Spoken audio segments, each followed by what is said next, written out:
अस्सलाम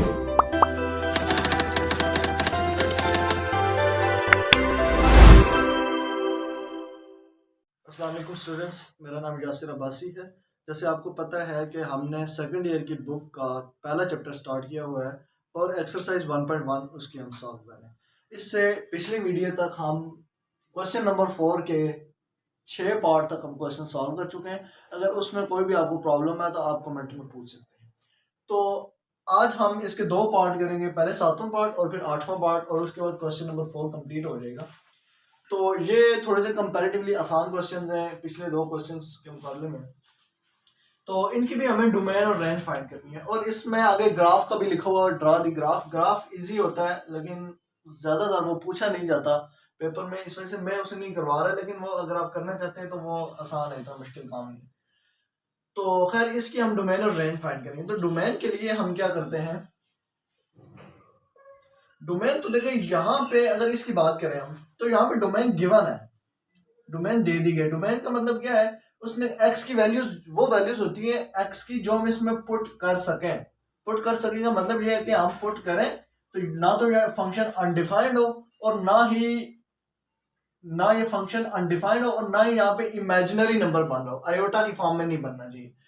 तो यहाँ पे उसने दे दिया, उसने कहा एक्स की सारी वैल्यूज होंगी, सिर्फ और सिर्फ -1 नहीं होगा।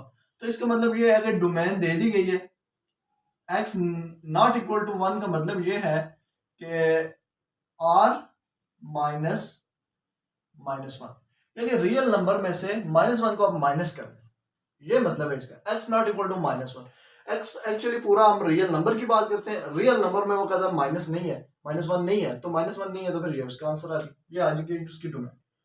तो सारे क्वेश्चन में डोमेन निकालना आसान है। मेन चीज जो होता है रेंज निकालना मुश्किल होता है थोड़ा सा, लेकिन वो भी यहाँ पे इतना मुश्किल नहीं है, आसान काम है। तो रेंज के लिए आप करते क्या है, इससे पहले मैं आप इसकी बात कर दूं कि इसने -1 क्यों लिखा है। इसलिए लिखा है कि यहाँ पे अगर हम -1 रखें तो ये क्या बन जाएगा, -1 + 1, ये 0 बन जाएगा।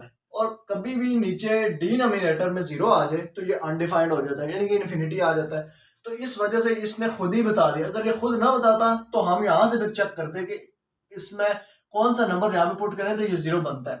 ठीक है, तो यहाँ पे हम यूं करते हैं, ऐसे भी हम देख सकते हैं कि -1 पुट करें। दूसरा तरीका ये होता है x + 1 = 0 और x = -1, यानी कि -1 अगर हम रखें तो ये चीज 0 बन जाएगी, और ये चीज 0 बन जाएगी तो वो वैल्यू हमने नहीं लेनी।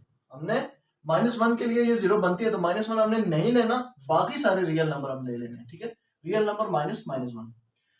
तो बात करते हैं हम रेंज की। रेंज के लिए यहाँ पे ये तरीकाकार है कि g(x) है। अब यहाँ पे x² + 3x + 2 है, इसकी हमें फैक्टराइजेशन करनी होगी। ठीक है, तो फैक्टराइजेशन करना आपको आता है। 2 1s are 2, और इसको हम लिख सकते हैं 2x + 1x + 2। इन दोनों के साथ प्लस प्लस के साइन अगर लगा दें, 2 + 1 3x आ जाएगा, और 2 1s are 2, ये 2x² भी आ जाएगा यहाँ से, और डिवाइडेड बाई x + 1 मैंने वैसे ही लिख दिया।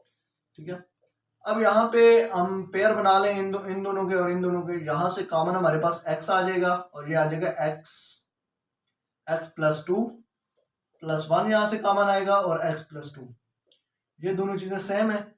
ठीक है, और डिवाइडेड बाई x + 1 आ जाएगा।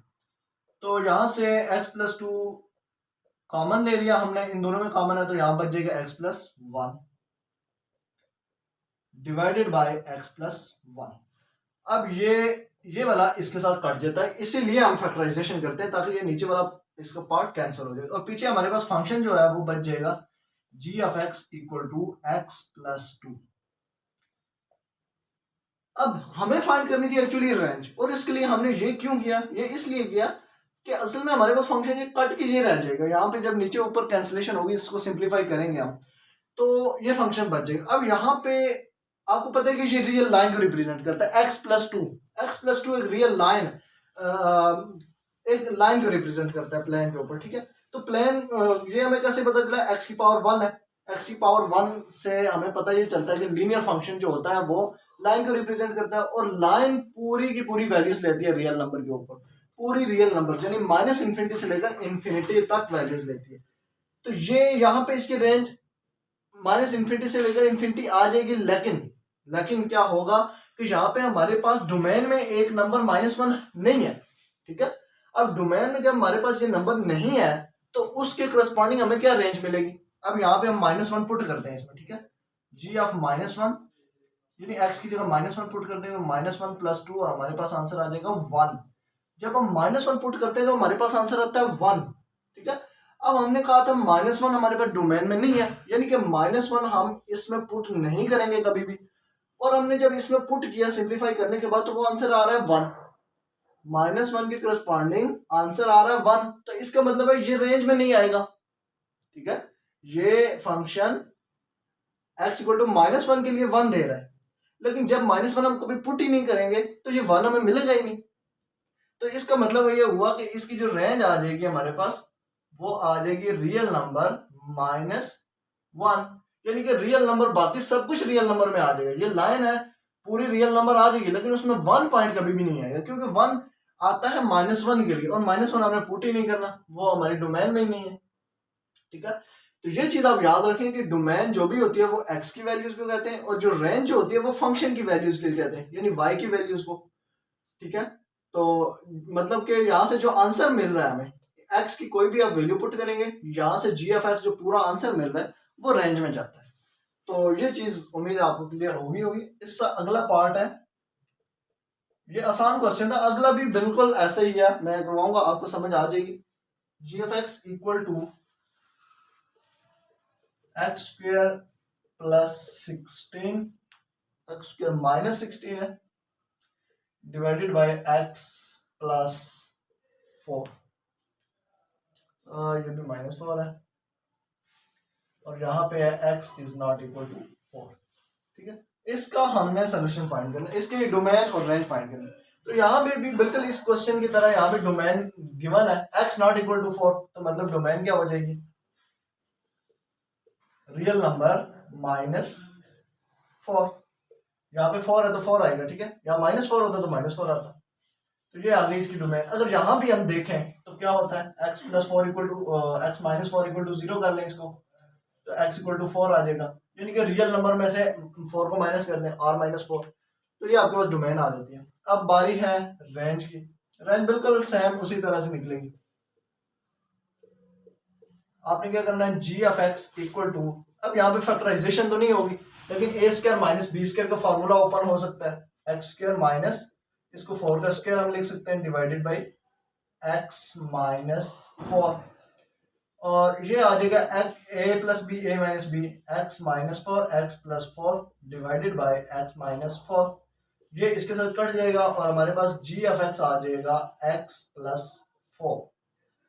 यहाँ पे भी लीनियर फंक्शन है, देखिएगा कि यहाँ पे लीनियर फंक्शन है, x की पावर 1 है, तो ये भी एक लाइन को रिप्रेजेंट कर रहा है। तो इसका मतलब यहाँ भी -1 से लेकर -∞ से लेकर इन्फिनिटी तक, यानी पूरी रियल लाइन, पूरे रियल नंबर जहाँ पे इंक्लूड होंगे, लेकिन सिर्फ और सिर्फ ये वाला नंबर नहीं आएगा, ये इसके करस्पॉन्डिंग जो हमें आंसर मिलेगा यहाँ पे g ऑफ x का, वो वाला नहीं आएगा। अब ये फॉर्म यहाँ पे पुट करके देखते हैं कौन सा नंबर मिल रहा है हमें। g ऑफ 4 = यहाँ पे 4 पुट करना है हमने, +4 = 8, यानी कि ये जब 4 हम पुट करते हैं हमें आंसर मिलेगा 8। अब 4 तो हम कभी पुट करेंगे ही नहीं, क्योंकि वो हमारे डोमेन में ही नहीं है, x की वैल्यू ही नहीं है, तो हम यहाँ पे रखेंगे ही नहीं 4 को, ठीक है। तो इसका मतलब है ये 8 हमें कभी मिलेगा ही नहीं। तो इसका मतलब ये हुआ कि रेंज हमारे पास क्या आ जाएगी, रियल नंबर -8। रियल, बाकी सारे रियल नंबर हमें मिल जाएंगे, सिर्फ 8 उसमें शामिल नहीं होगा, क्योंकि ये 4 के लिए आ रहा है और 4 हमारी डोमेन में नहीं।